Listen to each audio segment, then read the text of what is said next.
लाडकी बहीण योजनेत मोठी अपडेट। राज्यात सध्या मुख्यमंत्री माझी लाडकी बहीण योजनेचा लाभ घेण्यासाठी महिलांची लगबग सुरू आहे। राज्य सरकारने या योजनेसाठीचे निकष जाहीर केले। या योजनेचा लाभ घेण्यासाठी पात्र महिलेचे बँकेत बचत खाते असणे आवश्यक आहे।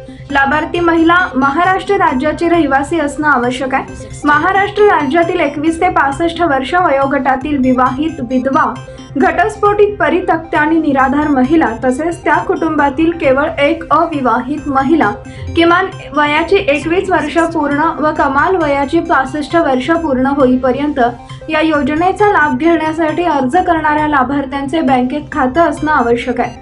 लाभार्थी कुटुंबाचे वार्षिक उत्पन्न 2.5 लाख रुपयांपेक्षा जास्त नसावे। योजनेच्या लाभासाठी ऑनलाईन अर्ज करावा लागेल। लाभार्थ्यांचे आधार कार्ड असावे।